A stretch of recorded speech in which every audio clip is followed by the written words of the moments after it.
bienvenue pour cette table ronde intitulée « Cherche IA résiliente pour système critique ». Alors l'IA est souvent considérée comme un avantage en termes de résilience en raison de l'automatisation de certaines tâches qu'elle permet, mais lorsqu'elle équipe des systèmes critiques, elle peut présenter des points de fragilité. Alors comment pouvons-nous garantir que les systèmes critiques ne seront pas compromis par les défaillances de l'IA? Quelles sont les recettes et les meilleures pratiques pour créer des IA résilientes, capables de s'adapter aux situations imprévues et s'assurer un bon fonctionnement même en cas d'incident?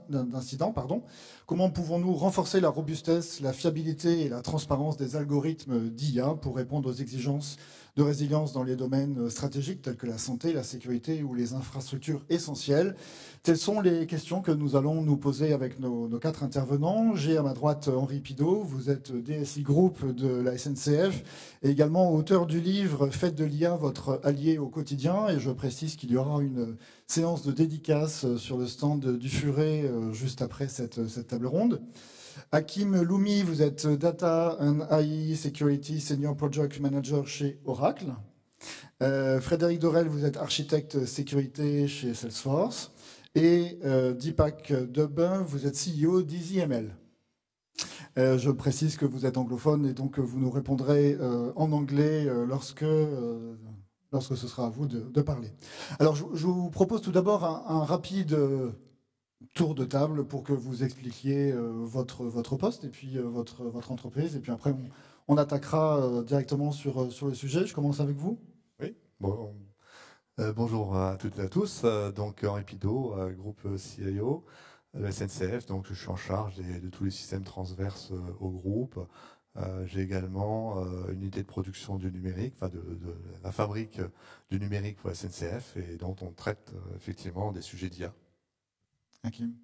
Donc Hakim Loumi, je suis Product Manager chez Oracle autour de toutes les solutions de sécurité de la donnée. Donc ça couvre évidemment l'ensemble des sécurités des données de la base de données.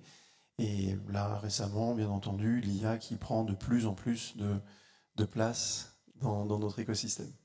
Frédéric. Bonjour à tous. Frédéric Dorel, donc sécurité architecte chez Salesforce. Je suis en charge de tous les éléments de la sécurité au sens déjà de l'infrastructure en tant que solution SaaS et également toute la partie sécurité des produits en fonction des différents produits. La sécurité peut un petit peu varier. Et puis, comme mes collègues viennent de dire, l'IA on fait de l'IA depuis déjà plusieurs années, surtout prédictive. Avec l'IA générative, donc de plus en plus de questions sur comment on sécurise ces nouveaux usages. Deepak. Hi, Deepak here. I'm the spoiler. Je suis Deepak, je suis le spoiler en fait qui va parler ici en anglais. Je suis désolé pour cela. So EasyML, Donc, CEO, EasyML, CEO d'EasyML, c'est quoi EasyML? C'est une plateforme de machine learning transparent. L'apprentissage de machines, c'est très important pour le générative AI. IA, excusez-moi, le générative IA, c'est un petit peu comme le magie noire, mais l'important, c'est qu'on alors, je voudrais qu'on passe quelques minutes à définir ce que sont les systèmes critiques, parce que les systèmes critiques à la SNCF ne sont pas forcément les mêmes que dans d'autres entreprises. Je vous laisse nous détailler ça, Henri. Alors, pour être simple, c'est tous les systèmes qui touchent de près ou de loin, d'abord à la sécurité de nos clients, des voyageurs, et bien évidemment la sécurité de nos collaborateurs. Je pense que ça, c'est très important dans les métiers que l'on fait, le transport. Ça, c'est le point d'orgue. Et tout un tas de systèmes qui sont autour doivent être sécurisés. Et le sujet de l'IA dans ce domaine-là est critique, forcément, puisque voilà, donc, tous ces systèmes doivent être fonctionner parfaitement et on n'a pas le droit à l'erreur. Hakim. Alors, naturellement, on pense à tous les systèmes qui nécessitent une haute disponibilité, qui permettent évidemment d'assurer une continuité des opérations. Donc, on pense tout de suite à une machine qui pourrait être défaillante, une panne, et à ce moment-là, tout de suite, une autre machine qui viendrait prendre le relais. Donc ça, c'est vraiment une vision technique, architecturale de la criticité. Mais on a aussi, bien entendu, tout ce qui va être le cœur de métier de l'entreprise. Si elle perd les données, si elle se les fait voler, si ces données ne sont pas accessibles pendant un certain temps, voire si elles sont transformées, eh bien, l'entreprise peut bien entendu déjà souffrir de cette attaque, ou en tous les cas de cet événement, mais elle peut même périr. Donc de ce point de vue-là, ces systèmes-là, en tous les cas, sont extrêmement critiques. Frédéric ? Oui, en complément de ce que vient de dire Hakim, alors pour nous, côté Salesforce, ça peut être un site e-commerce qui tomberait, effectivement, qui serait pas résilient, peut être potentiellement une grosse perte de chiffre d'affaires. Garder la consistance, la résilience et l'intégrité de la donnée. Alors certes, dans des systèmes, c'est pas des systèmes industriels comme à la SNCF, mais ça va être des systèmes de vente, des systèmes de service client, quand par exemple, que ce soit dans le transport aérien ou ferroviaire, il y a du retard, il faut prévenir les clients. Si les SMS partent pas, si les emails partent pas, ça peut mettre en péril des individus. Donc ces systèmes doivent être résilients, hautement disponibles, et comme je le disais au préalable, garder l'intégrité et surtout la confidentialité de la donnée. Il y a là-dedans, va jouer un jeu certain. Deepak, même question pour vous? Sure. Oui, bien sûr. Mes collègues, évidemment, Fred, ils ont touché tous les points majeurs. Mais je dirais en supplément que ce qui est critique dans les systèmes de mission critiques, il doit être responsable pour leur performance. Donc l'énergie nucléaire, le transport, etc. Il faut répondre, il faut pouvoir répondre dans ce temps limité, cette petite fenêtre limitée de temps. Donc c'est vraiment des nanosecondes. C'est vraiment une autre dimension avec les systèmes IA. Mais l'autre chose, c'est l'efficacité en termes de coût. On peut voir que maintenant, on pourrait faire vraiment des systèmes incroyables si on avait une quantité d'euros illimitée dans nos poches, mais on doit pouvoir livrer tous ces niveaux de performance et de sécurité à un coût acceptable. Donc on doit faire l'équilibre entre les choses dont on a besoin et ce qui est disponible et efficace et raisonnable. Jusqu'à présent, en quoi peut-elle présenter des défaillances à la SNCF, par exemple? Est-ce que vous pouvez nous illustrer quelles peuvent être les défaillances de l'IA? Alors, les défaillances de l'IA. D'abord, il y a plusieurs IA. On ne fait pas de l'IA depuis l'arrivée de ChatGPT, puisqu'on en fait depuis de nombreuses années. Alors, l'IA, quand elle est utilisée dans des systèmes critiques, elle est forcément testée. On vérifie forcément les résultats. Et donc notre enjeu, nous, quand on fait de l'IA, c'est d'avoir de l'explication. L'enjeu, c'est on veut éviter les boîtes noires. En tout cas, s'il y a une boîte noire, on veut comprendre comment est-ce que l'IA a sorti ce résultat. Et avec ChatGPT, on est confronté à un dilemme, c'est que finalement, c'est une boîte noire, on a un résultat qui est le plus probable, mais on sait pertinemment, pour l'avoir testé, et puis d'ailleurs ça se voit dans la presse, que l'IA peut à un moment donné halluciner. Ça, c'est impossible d'avoir une IA qui hallucine dans les systèmes critiques. Donc deux manières de traiter ce type de sujet, c'est d'une part, en amont, de s'assurer que le corpus de connaissances est maîtrisé, pour que finalement on ait une certaine homogénéité dans le résultat. Et deuxièmement, il y a d'autres méthodes, là, d'ailleurs qui sont en train beaucoup de se développer, ce qu'on appelle les moteurs de règles, les moteurs d'inférence, qui permettent de vérifier que le résultat est juste, répondre à des règles. On va y revenir juste après, mais effectivement, dans un premier temps, en quoi l'IA peut présenter des défaillances? Alors on a identifié plusieurs moments et plusieurs composants en fait de l'IA qui peuvent être défaillants, ou alors en tous les cas qui peuvent présenter une brèche suffisante dans laquelle des personnes mal intentionnées pourraient s'engouffrer. Donc prenons l'exemple de l'IA générative, mais effectivement il n'y a pas que celle-ci. L'IA générative doit respecter un certain temps et des étapes comme l'entraînement, donc le choix des données, ensuite l'entraînement du moteur, enfin des modèles de fondation, ensuite la spécialisation, le fine-tuning de ces modèles et à la fin l'exploitation, pour après peut-être l'embarquer dans un système autonome. À chacune de ces étapes, il y a plusieurs problématiques. Qui va choisir, alors des problématiques de gouvernance, qui choisit les données, pourquoi, dans quel but, pourquoi ces données plutôt qu'une autre. Donc il y a peut-être aussi des fois des projets politiques. Donc vous voyez, on n'est pas seulement dans la technologie pure, mais vraiment dans quelque chose qui peut être défaillant parce qu'on en fait une défaillance. Ensuite, l'entraînement. Est-il suffisamment entraîné sur de bonnes machines pendant assez longtemps? Qui vérifie si on est dans des systèmes supervisés? Qui va valider qu'un chat est un chat? Ensuite, une fois qu'on a créé ce modèle, le fine-tuning, la confidentialité des données, qui, encore une fois, va assurer et garantir que les données qui servent à fine-tuner vont rester confidentielles, qu'elles ne seront pas diffusées à un tiers et dévoiler des secrets industriels ou ce genre de choses. Enfin, vous avez l'exploitation en elle-même.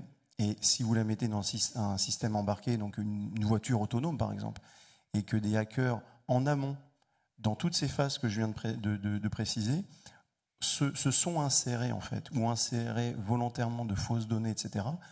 Sur une voiture, les gens comprennent tout de suite. La voiture pourrait se mettre à faire autre chose que ce pourquoi elle est destinée à faire.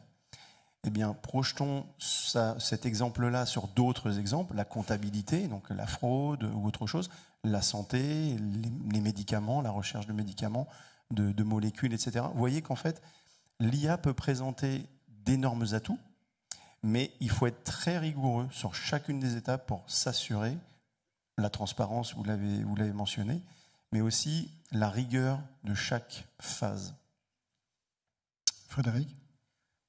Je dirais que beaucoup de choses ont été dites, c'est vrai. Alors la première chose, c'est que on met la générative IA en avant aujourd'hui, mais on en fait depuis plusieurs années. Ça fait pas dire des décennies, mais ça fait quand même plusieurs années qu'on fait de l'IA. Et effectivement, l'entraînement des modèles, le corpus de données, c'est-à-dire s'assurer que les modèles sont entraînés avec des jeux de données qui n'ont pas de biais, qui n'ont pas d'hallucination, enfin, du moins qui n'ont pas de biais, qui sont valides, qui sont vérifiés. On a tous parlé de la transparence aussi des résultats, la transparence de ces jeux de données. Ça, c'est vraiment important. Et il doit y avoir également quelque chose qui est crucial, c'est de vérifier régulièrement que l'IA ne dérape pas, que le modèle n'a pas changé et que les données restent consistantes. Il y a aussi un point de vérification où l'humain doit rester au centre quand même de la décision finale, que ce soit sur la prédictive, c'est un petit peu moins vrai, mais sur la générative, c'est complètement d'actualité. Il faut que l'humain reste, in fine, celui qui va dire, ok, ce résultat est bon ou ce résultat est pas bon, parce qu'il faut pas prendre ce que fait une IA comme parole d'évangile, si je peux m'exprimer ainsi. Il faut quand même la vérifier. Et tous les contrôles qui sont que Hakim a mentionné, que M. Pilot a également mentionné, doivent être appliqués à l'ensemble des IA, à l'ensemble des systèmes. C'est certainement là où l'enjeu aujourd'hui est le plus grand. Deepak? My colleagues hit on all the points. I'll just Je pense que mes collègues ont déjà mentionné très brièvement. Regurgitate some of them. J'aimerais répondre. So it all starts with data, right? Donc, comment Because AI is all about finding patterns. Puisque that's what it is. l'IA est finalement capable de trouver des modèles au sein des données. And garbage in, garbage Donc, si vous entrez de mauvaises données, vous sortez avec de mauvais résultats. Hakim mentioned data quality. Donc on continue à toujours mentionner cette importance de la qualité des données, mais également le fait qu'il puisse y avoir des biais dans les données. Alors comment le faire pour savoir s'il y a un biais? Eh bien, il faut mettre en place une analyse. Alors oui, les données peuvent être corrompues, elles peuvent être fragmentées, elles peuvent être silotées, mais l'important c'est d'analyser ces données. Donc je vais vous donner des exemples. What if your data is incomplete? Que se passe-t-il si vos données sont incomplètes? Happens all the time. Ça arrive tout le temps. C'est le cas tout le temps. Donc, cela veut dire qu'il vous manque peut-être des caractéristiques qui ont de l'influence, qui sont très importantes afin d'étudier les objectifs que vous voulez prédire. Donc finalement, le biais, ce n'est pas uniquement les données que vous possédez, c'est également ce que vous n'avez pas, c'est-à-dire les données manquantes. Donc, comment revenir de cela? Comment régler ce problème? Eh bien, vous prenez beaucoup de temps, vous allez construire votre modèle, et puis ça ne fonctionne pas. Qu'est-ce que c'est? Alors, il faut revenir au point de début et se dire, voilà, est-ce que je peux améliorer les données? Et puis, on continue de travailler en cycle comme ça. Ça prend beaucoup de temps. Et donc, l'IA devient vraiment une terrible tâche. Donc, comment pouvons-nous vraiment essayer de prévoir, de vérifier si les données ne seraient pas biaisées? Disons qu'on aurait une baguette magique et qu'on puisse directement identifier les données biaisées. Et bien là, vous construisez un modèle. Et là, il y a la question de la transparence. C'est clé, évidemment. Il y a des modèles prédictifs, il y a l'IA qui est explicable. Un modèle doit parler aux experts afin qu'ils puissent faire confiance à ce modèle. Et puis, il y a un autre objet dans l'apprentissage par machine. On ne sait pas du tout quels secrets sont dans ces modèles. Nous avons besoin de transparence des données. Et il y a une question d'intelligence augmentée. Admettons que tout fonctionne. Nous passons à l'IA générative. Elle fait des hallucinations, vous le savez tous. Donc tout ceci, disons que ce serait résolu. Eh bien, il y a encore beaucoup de travail à effectuer. Admettons qu'on ait maintenant le système parfait de l'IA, parce qu'on a tout résolu. Mais il est toujours impossible d'envisager toutes les possibilités qui pourraient affliger votre système. Il y a toujours un facteur problématique qui pourrait intervenir. Donc comment faire finalement pour que votre système d'IA s'adapte lorsqu'il fait face à une telle situation? Et donc si tout ceci n'est pas mis en place, eh bien l'IA pourrait on a vu les différentes situations où l'IA pouvait présenter des défaillances. Finalement, la question qu'on peut se poser, c'est comment renforcer la robustesse, la fiabilité et la transparence des algorithmes d'IA pour répondre à ces exigences de résilience dans les domaines critiques. Quelles sont les bonnes pratiques que l'on peut préconiser, Hakim? Alors, on a identifié donc les différents moments, et après, l'idée maintenant, c'est d'essayer évidemment de les prémunir, de faire en sorte que la brèche dont on a parlé ne soit pas béante.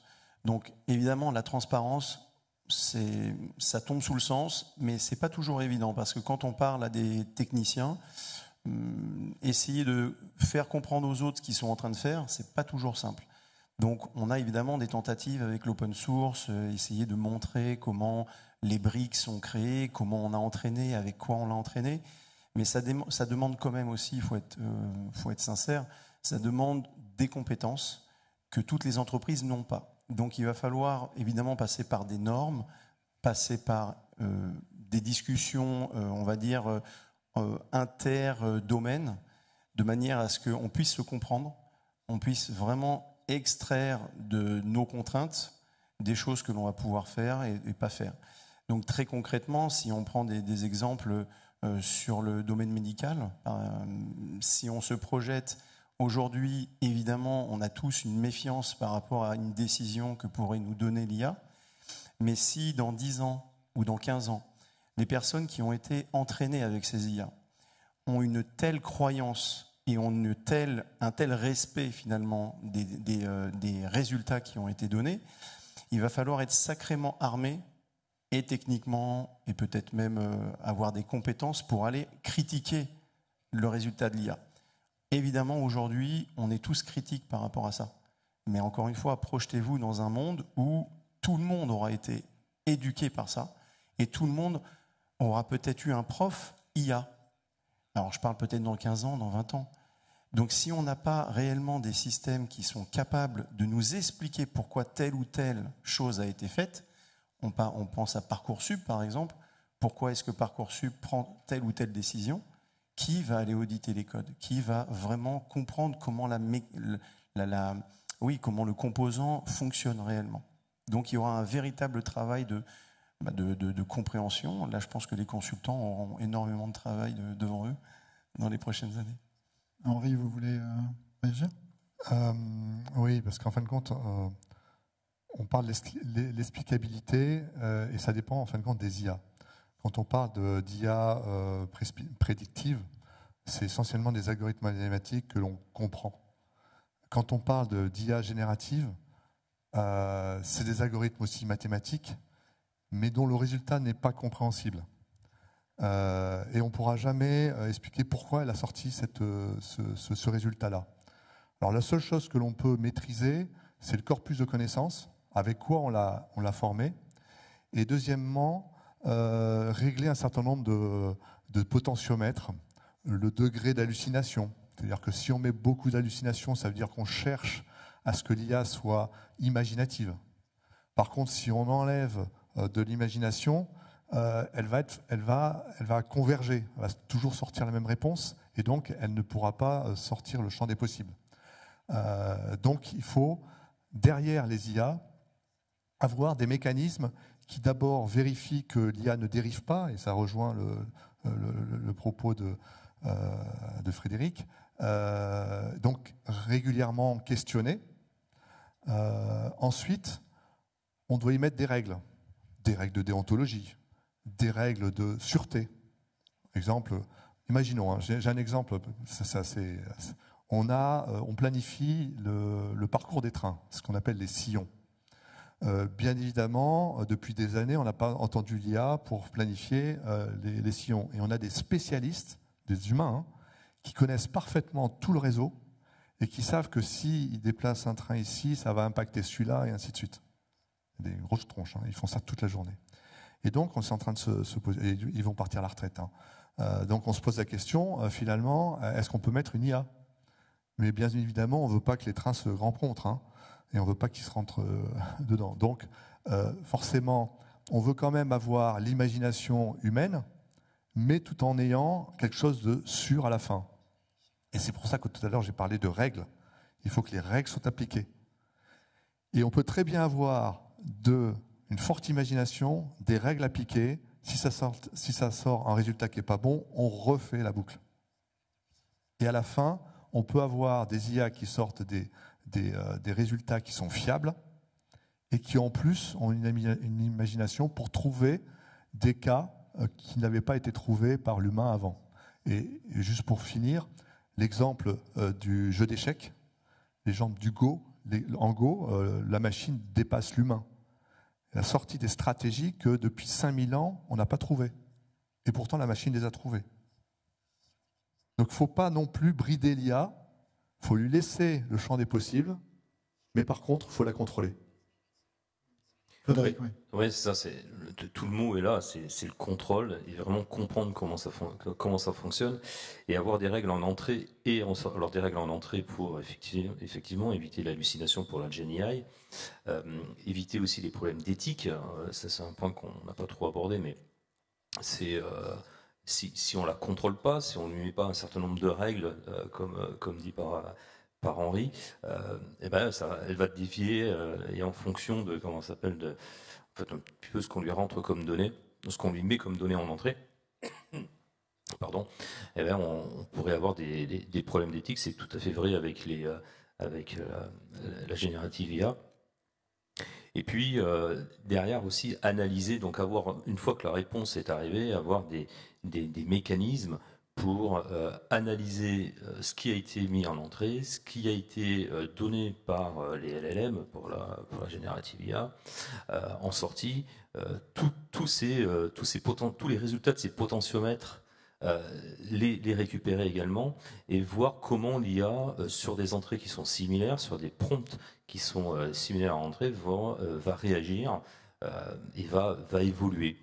Pour aussi que le client, donc l'humain, in fine, au bout de la chaîne, puisse soit adapter ce qu'il y a en entrée, soit ou prendre des décisions en disant ça c'est hors de question de l'utiliser, ça c'est acceptable, ou ça c'est acceptable en l'état, pardon, ou ça mérite un certain ajustement.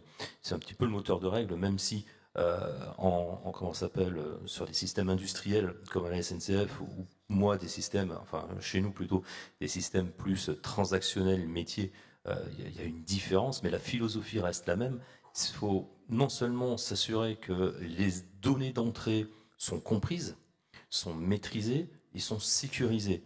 Parce que si on, au-delà de la donnée qu'on va rentrer, il faut s'assurer quand même que la donnée qu'on va mettre à une IA, qu'elle soit prédictive d'ailleurs ou générative, est sécurisée. Et que ça soit qu'on n'ait pas été trompé par un tiers externe. Et en sortie, avoir la capacité de ces audits, de pouvoir faire des audits a posteriori, puisqu'on n'a pas le temps, on ne peut pas le faire en temps réel, du moins sur les systèmes transactionnels comme ceux qu'on fournit, mais de pouvoir a posteriori analyser les données, analyser les réponses, et puis prendre des décisions qui s'imposent sur l'utilisation ou la continuité de l'utilisation ou les changements qu'il faut faire ici dans les prompts en entrée ou dans les algos essentiellement soit sur du machine learning, soit sur du prédictif. Deepak, une réaction? Very little to add beyond what's already J'ai bien been said, peu but à I'll ajouter echo par the rapport à tout ce qui est comments déjà dit. made Je suis here. en tout cas tout à fait d'accord avec tout ce qui a été dit. The devil's in the details, right? La question, c'est toujours de rentrer dans les détails. We talked about transparency. On a mentionné la transparence, par exemple. The challenge is Alors, quel est le défi? Le défi réellement, you can be transparent and yet not be effective. Que nous pouvons être transparents, mais pas efficaces. Alors, vous allez me dire comment est-ce possible? Is it actionable? Is your transparency actionable? La question est de se dire, est-ce que votre transparence vous permet de passer à l'action? Est-ce que c'est simplement quelque chose qui est là pour votre information? So, it's the fine line. Donc là, il existe vraiment une frontière bien faible entre la transparence et l'action. Ou est-ce que cette transparence vous permet d'apprendre du système et de savoir comment aller de l'avant? Henri a mentionné quelque chose de très important d'ailleurs, je trouve. Les règles. Et Frédéric est revenu là-dessus.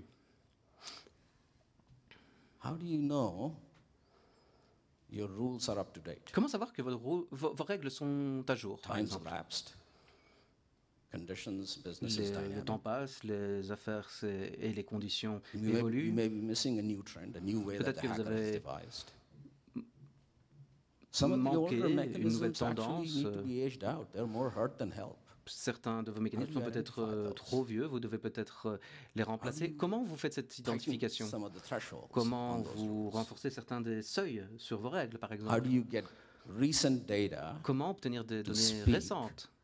Comment vous en obtenez des informations, qu'elles vous racontent leurs secrets, que vous pouvez, de manière à pouvoir comprendre la différence entre le nouveau set et l'ancien set de données, afin de pouvoir actualiser ces données. Donc voilà, c'est le type de questions vraiment à quoi l'IA doit nous donner des réponses, afin de pouvoir surmonter ces défis et avoir des systèmes qui permettent de répondre à des cas je voulais rebondir par rapport à ce que vous avez dit tout à l'heure à Kim sur la question des compétences. On s'aperçoit que, d'après tout ce que vous avez décrit, toutes les différentes étapes sur lesquelles il faut être vigilant et intervenir, les entreprises ont-elles en leur sein, en leur DSI, les compétences pour être vigilantes sur l'ensemble de ces étapes-là? Alors là, c'est une réponse de Normand, ça dépend. Ça va dépendre évidemment de la maturité du SI, la taille du SI, la stratégie aussi de l'entreprise. Il y a des entreprises qui très clairement aujourd'hui ont embrayé le pas de l'IA, d'autres qui y sont déjà depuis très très longtemps, et d'autres qui attendent et essayent de regarder un petit peu ce qu'elles vont pouvoir extraire de tout ça comme use case. Puisque c'est une chose d'avoir des IA génératives comme ChatGPT qui vont faire du texte ou des choses comme ça. On a une véritable révolution dans le monde audiovisuel aussi. On a beaucoup de questions sur le juridique. Est-ce que la preuve de la vidéo, la preuve du son, de la voix, va-t-elle continuer? Donc voilà, il y a beaucoup d'aspects. Il y a vraiment, c'est un arbre à branches. Ça part un peu dans tous les sens. Moi, je considère qu'aujourd'hui, on a l'âge du Far West et qu'il va falloir un petit peu mettre un peu d'ordre dans tout ça. Et on a des entreprises qui en sont conscientes, donc qui sont en train de s'armer dans le bon sens du terme, c'est-à-dire de s'équiper, de former des gens, d'embaucher, tout simplement. Et d'autres qui sont un petit peu sur le frein, en train de se dire, est-ce que c'est pas une mode? Est-ce que ça va pas passer? Bon. j'ai pas de boule de cristal, on ne sait pas à quoi ressemblera le monde dans 10 ans. En revanche, selon évidemment le degré de maturité où vous êtes, eh bien, vous aurez évidemment plus ou moins de difficultés à appréhender ce nouveau monde. Donc, la formation va devenir importante, capitale, mais des bonnes formations. Des formations qui expliquent comment faire. Ensuite, une bonne compréhension des enjeux que l'IA va pouvoir soit régler, soit causer, parce que de nouveaux problèmes vont arriver. Vous pouvez entraîner tout votre personnel à faire attention au phishing, mais aujourd'hui, on a des IA qui deviennent très intelligentes et qui sont capables de suivre un fil de discussion et de vous répondre dans ce fil de discussion. Donc, c'est plus un mail one-shot qui arrive de la part de votre collègue ou de votre patron ou de je ne sais qui. C'est désormais un fil de discussion.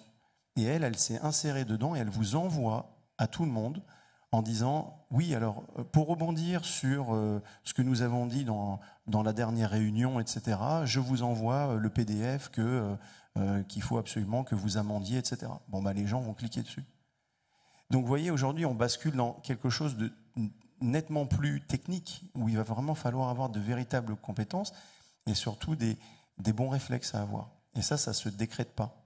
Il va vraiment, je pense qu'il faut des task force au sein des entreprises pour éveiller à ce type de problématiques qui vont être nombreuses. Ouais, je rebondis rapidement. L'awareness va être clé et comprendre les enjeux. Et encadrer quand même dans certains départements qui vont utiliser les IA, effectivement ces enjeux de sécurité, ces enjeux d'éthique aussi qui vont apparaître. Le fait d'avoir des retours sur ce que je disais tout à l'heure, des différents potentiomètres que Henri mentionnait, donc sur l'hallucination, les biais, les toxicités, le niveau d'éthique des IA, comprendre comment elles réagissent, il va falloir les analyser. Et ça va passer par effectivement la compréhension, non pas toujours des modèles, parce que ça va pas être donné, c'est donné à que quelques personnes de comprendre le modèle mathématique qui est utilisé derrière, mais d'avoir une certaine sensibilité de ce qui est acceptable, de ce qui n'est pas acceptable. Et aujourd'hui, les clients, ceux à qui on commence à en parler, effectivement, Hakim a tout à fait raison, il y a des clients qui se sont jetés dessus. Voilà, il y en a d'autres qui sont beaucoup plus frileux. Et ce que je peux remarquer, c'est que les départements, et là, c'est unanime, c'est que tous les départements juridiques des clients sont beaucoup plus frileux que les départements marketing, par exemple. Eux sont très inquiets sur, oui, mais est-ce que les données que je vais, ce qui va en sortir, le résultat de mes IA, est-ce que ça ne va pas heurter la sensibilité de personne? Est-ce que ça ne va pas mettre à défaut des informations confidentielles de l'entreprise qui vont être dévoilées à l'extérieur? Et donc, tout ça, c'est au même titre que le phishing, au même titre que faire attention à la façon dont on se log. Il va y avoir de l'awareness à faire, comprendre un peu les résultats et, comme je le disais tout à l'heure, pas le prendre toujours comme source ultime de vérité. Et c'est pas parce qu'une IA a fait une réponse qu'il faut l'utiliser telle qu'elle et comprendre son utilité et comprendre la finalité de l'utilisation qu'il y a derrière. Et ça, ça va passer par aussi, que je le répète, mais de l'awareness et former les équipes au fil de l'eau, parce que les techniques vont continuer à se renforcer. Ce que vient de dire Hakim est très juste. Et c'est juste le début. Et on voit déjà en quelques mois, en quelques années, l'évolution de ces IA. Et on est aujourd'hui certainement qu'au tout début d'une sacrée révolution. Cet enjeu des compétences, il est crucial? Alors, oui, effectivement, mais moi je voudrais revenir à la question, est-ce qu'il faut former, pas former, et puis après les expertises. Clairement, ChatGPT, au bout de 3 mois, 100 millions de personnes. Donc là, je peux vous assurer qu'il n'y a pas eu de formation. Hein. Donc les gens ont le testé, ils ont regardé, ça leur a plu, ils ont continué. Donc en vrai, pour le personnel de l'entreprise, je dirais que rien que le fait que ces outils soient assez spectaculaires, c'est une manière indirecte de former tout le monde. Le vrai sujet pour nous, c'est comment est-ce qu'on évite de sortir des données sensibles de l'entreprise vers des acteurs du marché, hein, OpenAI et ainsi de suite. Donc, notre première action a été d'abord de faire un environnement privé qui utilise de l'OpenAI. Voilà. Donc ça, c'était la première chose qu'on a fait tout de suite pour éviter justement la diffusion d'informations de l'entreprise. Mais par contre, on a de la formation basique, hein, c'est-à-dire les bonnes pratiques du prompt, et on s'aperçoit que les gens s'en emparent tout de suite et sans forcément beaucoup de formation. Donc ça, c'est la première partie, les utilisateurs, je dirais entre guillemets, grand public de l'entreprise. Ensuite, on a des sujets de spécialistes. Comment est-ce que l'on fait des IA, et en particulier des IA génératives, autour des spécialisations? Nous, ce que l'on veut, ce n'est pas une IA qui nous dise le sens de la vie, qui a lu tout l'ensemble des documents du reste du monde. Ça ne nous intéresse pas en tant qu'industriel. Nous, ce qu'on veut, c'est une IA spécialisée, par exemple, sur la maintenance d'un TGV. Et on veut qu'elle ait absorbé l'ensemble de la documentation de la maintenance du TGV. Et quand tu lui poses une question, elle sort des réponses, donc certifiées, autour de la maintenance d'un matériel particulier, pas celui d'une BP512 ou d'une autre machine. Donc ça, c'est notre vrai sujet. Et pour ça, on a un travail en amont de data cleaning, de préparation de la data, de la formation d'une IA spécialisée pour un sujet particulier. Et là, on a des spécialistes. Alors, il se trouve que nous, chez nous, ça fait quand même pas mal d'années qu'on travaille sur les LLM, donc les Large Language Models, mais à titre de recherche. Et ces spécialistes sont tout de suite... on ne savait même pas qu'ils existaient. Et là, ils sont devant la scène aujourd'hui. Et on a la chance d'avoir des très très bons spécialistes dans ce domaine, ce qui nous permet de travailler ces sujets d'expertise. Deepak, votre avis? I just love what Frédéric said. The marketing is jumping up and down, and the legal's having a tough time. Le marché est super content, et le juridique est très inquiet. I think the common Mais oui, je pense que le thème commun que j'entends de tous mes collègues et de partout, c'est les données. Henri l'a mentionné, les données doivent être spécifiques à la SNCF. Et ça pose un vrai défi pour l'IA. Parce que, imaginons qu'on a conçu un système formidable. Et c'est très fiable, très exact. Il y a beaucoup de travail qui est investi là-dedans. Il est transparent. Et il fonctionne très très bien selon les métriques de mesure. Et vous êtes très content de votre travail. Le retour sur l'investissement est énorme. Ça aide. La qualité s'améliore, tout va bien. Mais est-ce qu'il y a des raisons d'être inquiète? Frédéric a mentionné quelque chose de très important, le données et par conséquence le déraillement du modèle. Quoi si l'environnement dans lequel votre système IA été formé n'est plus du tout pertinent ou est obsolète ou plus de l'actualité. Est-ce que le système IA va dire « Oh, les gars, vous m'avez formé sur des données qui étaient en fait pas du tout ce que je vois aujourd'hui, donc peut-être je vais peut-être faire des mauvaises décisions. » Est-ce que l'IA va dire ça lui-même? Il faut le faire ça dans la conception. Imagine la sensation que vous n'êtes pas au courant jusqu'au moment où l'expert dit « Ouh là là, votre système a déraillé et votre système ne fait pas du tout les bonnes réponses. » Donc l'IA est sous... On dit « Voilà, c'est un modèle, il fait son boulot. » Mais ça peut être en fait le début de la fin. En fait, on a vraiment besoin d'un système, un écosystème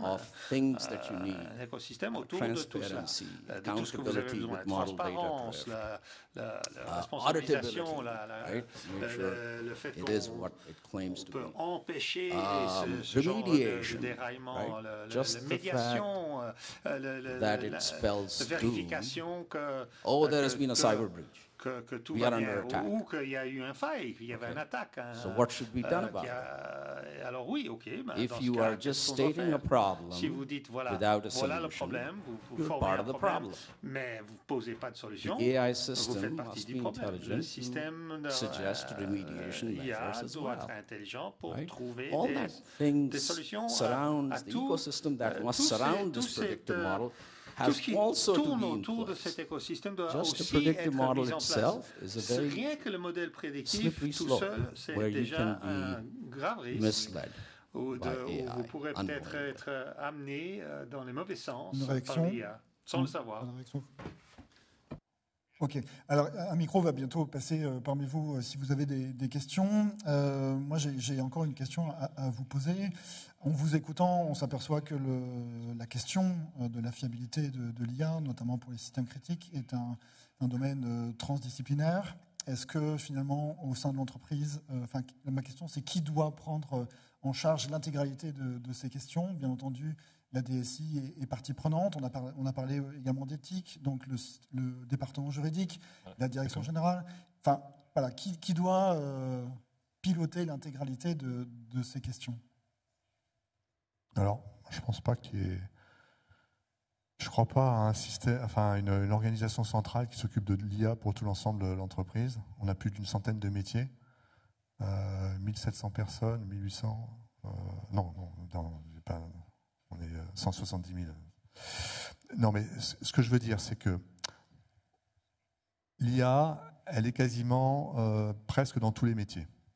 Donc je pense que le métier, que ce soit de l'industriel, que ce soit du RH, de la finance, des avocats, tout ça, c'est les spécialistes du métier qui doivent se l'approprier. Le SI est là pour mettre à disposition des plateformes, mais en réalité, c'est le métier qui définit ce qu'elle peut faire avec une IA. Alors nous, on les accompagne pour dire, voilà, ça vous pouvez le faire, ça vous pouvez pas le faire, vous pouvez faire ça avec un certain nombre de risques. Et c'est cette interaction qui est importante. Mais avant tout, c'est le métier qui doit être imaginatif quant à l'usage de l'IA dans ses propres usages. Oui, tout à fait. Je ne vois pas un client, je connais différents clients.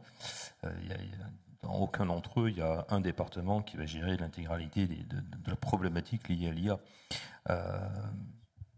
La DSI en fait partie, les équipes de sécurité en font partie, puisqu'il faut effectivement, comme le dit Henri, il faut mettre à disposition des systèmes sécurisés, garantir la provenance et l'intégrité des données.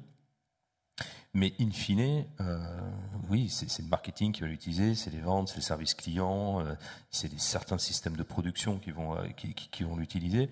Chaque fois avec des spécificités différentes. Donc on revient à ce que Henri disait tout à l'heure sur je vais appeler ça des IA verticalisées. On n'utilise pas une IA pour faire de la génération de documents de marketing ou de documents d'art, que ce soit de la photo ou des images, comme pour écrire des emails personnalisés avec ce qu'on appelle du RAG, c'est-à-dire agrémentés de documents qui viennent enrichir le prompt et enrichir le mail qu'on va envoyer vraiment au client. Donc on va revenir à un moment donné à l'utilisation de l'IA, à cette awareness, à savoir comment l'utiliser et à bon escient. Mais c'est l'ensemble de l'entreprise qui doit prendre part, et il va y avoir les départements juridiques pour les aspects éthiques, les aspects contractuels, etc.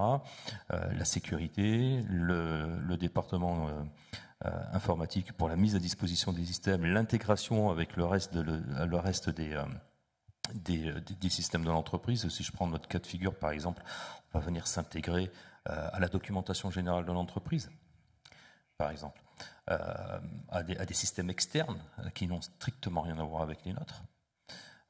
Pourrait être d'ailleurs Oracle, pourrait être d'autres systèmes.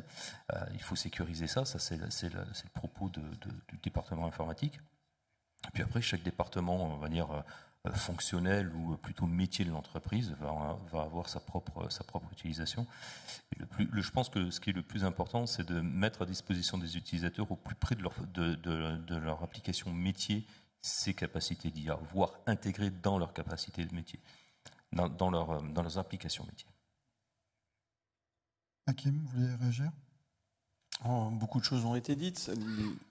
J'ai du mal, même moi, personnellement, à envisager qu'il y ait une entité qui contrôle, puisque tout le monde va l'utiliser, tout le monde l'utilise. Donc, en fait, c'est plutôt des cas d'usage, c'est-à-dire l'IA prédictive. Eh bien, il faudra faire attention. Les stratèges de l'entreprise devront faire attention des décisions qu'elles préconisent. L'IA générative, eh bien, c'est toutes les personnes qui vont créer du code, par exemple. Donc ça peut être un assistant, donc des entreprises d'audit pourraient les utiliser. Enfin, c'est plutôt des cas d'usage qui vont faire que telle IA, on y fera attention, ou l'autre, on n'y prêtera même pas attention. C'est déjà le cas aujourd'hui, ça fait déjà 10 ans que les gens utilisent l'IA, sans même le savoir, et sans même s'être posé la question, en fait. Donc, aujourd'hui, le juridique est très clairement au devant de la scène, parce qu'on a des véritables problématiques de confidentialité, de copyright. À qui appartient une image qui a été générée par ChatGPT? Okay. À qui va appartenir demain tel ou tel, je ne sais pas moi, schéma d'une architecture, d'un objet designé, etc. Donc encore une fois, on bascule dans autre chose. Elle crée une nouvelle branche qu'il va falloir traiter de toute façon, ça c'est sûr. Et ce sera peut-être plusieurs personnes au sein d'une entreprise sur un même sujet. Deepak? Of SNCF, Oracle, and Salesforce, EasyML is the most well-recognized brand, right?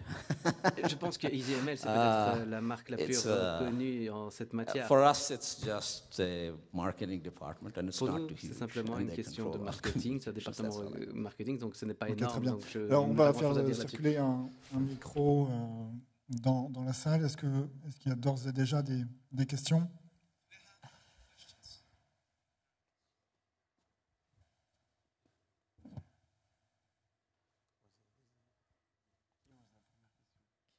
Alors, la question, la première, est toujours la plus compliquée à poser. Pas forcément de questions dans l'immédiat. Moi, je voulais revenir... Si, pardon. Monsieur, oui, allez-y.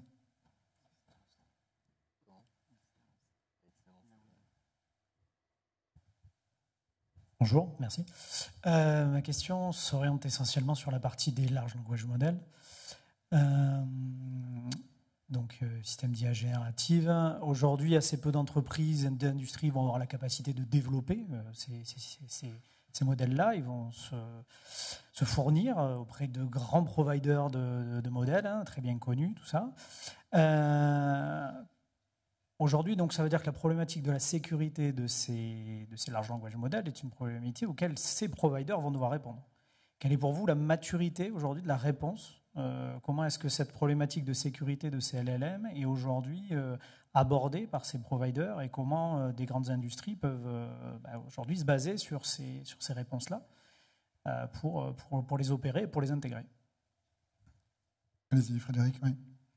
C'est une très bonne question. Je pense qu'on va avoir, il y aura autant de réponses que de participants, parce qu'on n'a pas du tout la même approche, je pense.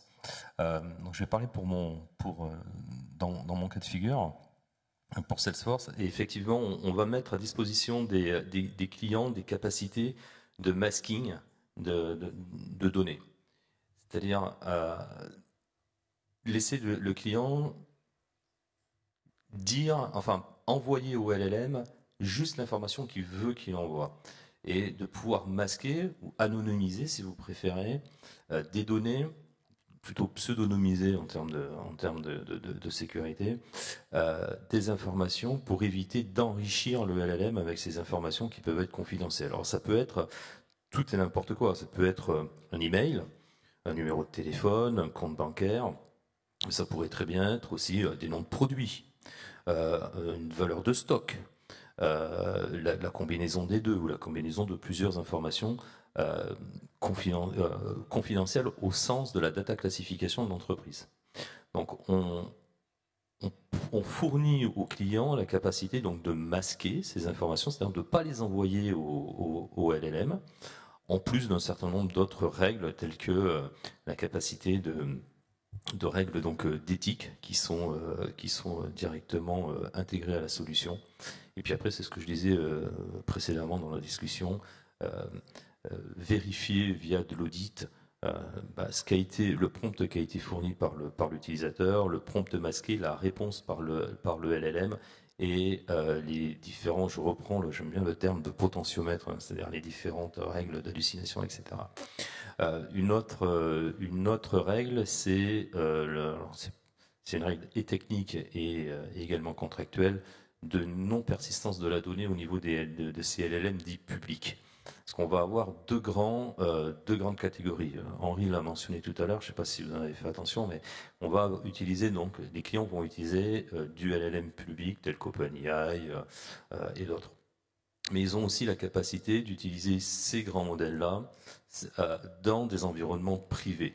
Donc à partir du moment où c'est un environnement privé, on va peut-être vouloir enrichir le modèle avec ses propres données. Mais ça reste dans un environnement privé. Donc tout va dépendre si le client travaille sur un environnement privé ou plutôt avec un LLM public.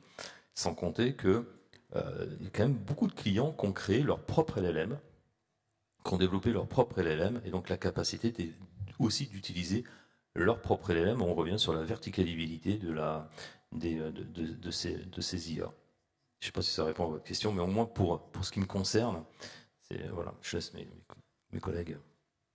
Oui, en fin de compte, c'est une très bonne question. D'ailleurs, on se l'est posé assez tôt dans l'usage des LLM. En fin de compte, donc c'est pour ça que tout à l'heure, j'ai dit qu'on avait très rapidement fait un environnement privé pour utiliser du ChatGPT. Mais en réalité, ça c'est pour les questions un peu généralistes.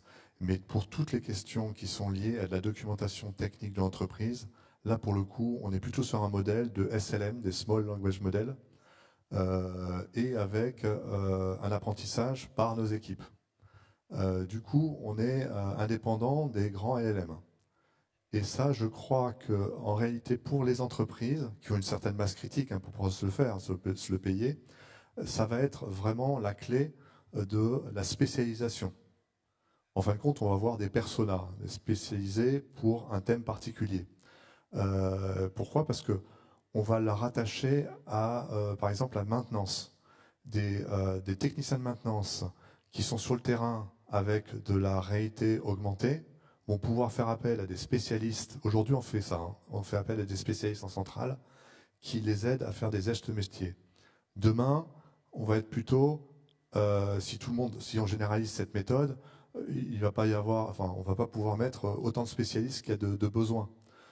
Du coup, les LLM spécialisés vont être un support à tous les gestes métiers sur le terrain.